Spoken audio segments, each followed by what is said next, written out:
Youth foundation बाढ़ के युवाओं को इंडियन आर्मी के लिए तो ट्रेन कर ही रही है, साथ ही उनमें मानवीय संवेदनाओं को भी रोपित कर रही है, ताकि उनमें सामाजिक जिम्मेदारियों के प्रति भी जागरूकता पैदा हो।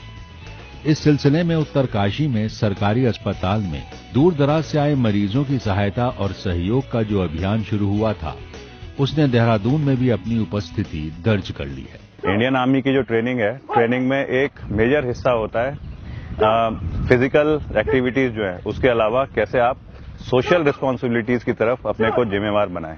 जैसे गवर्नमेंट हॉस्पिटल है, वहाँ पे सभी एरिया के लोग आते हैं, मजबूर होते हैं, परेशान होते हैं और उनको ना कहीं कोई ना कोई सपोर्ट की जरूरत होती है। वो सब चीजें वो लड़के कर रहे हैं। ऐसे ही अब एक दूसरा जो प्रोसेस शुरू हो रही है, वो दून हॉस्पिटल में शुरू करी है, देहरादून में। एक जिम्मेदार और पूर्ण रूप से भारतीय सेना का हिस्सा तभी बना जा सकता है जब आप दूसरों के दुख में, जरूरत के वक्त किसी असहाय लाचार के काम आए। कर्नल कोठियाल की प्रेरणा और यूथ फाउंडेशन के इंस्ट्रक्टरों की पहल पर यह अभियान उन रोगियों के लिए एक संतोषजनक एहसास है कि कोई है जो उनकी सहायता बिना किसी स्वार्थ के कर रहा है। दूर दराज से मरीज आ रहा है या लावारिस मरीज है जिसके साथ ज्यादा अटेंडेंट नहीं है, अकेला आदमी कोई साथ में है, तो उनके लिए बड़े हेल्पफुल है। हर सुबह अपनी कठिन फिजिकल ट्रेनिंग के बाद यूथ फाउंडेशन के सदस्य सुबह 8 बजे दून हॉस्पिटल पहुंच जाते हैं और फिर शुरू हो जाते हैं सहायता और सहयोग के कार्य।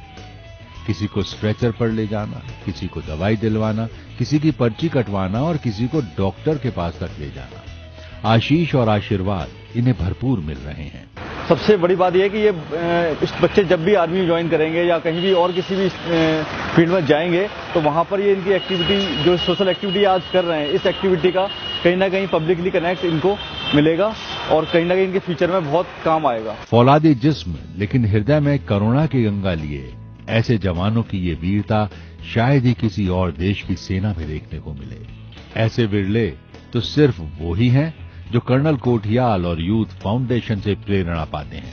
अच्छी बात यह है कि समाज सेवा इनको दी जा रही ट्रेनिंग का एक अहम और जरूरी हिस्सा बन गई है।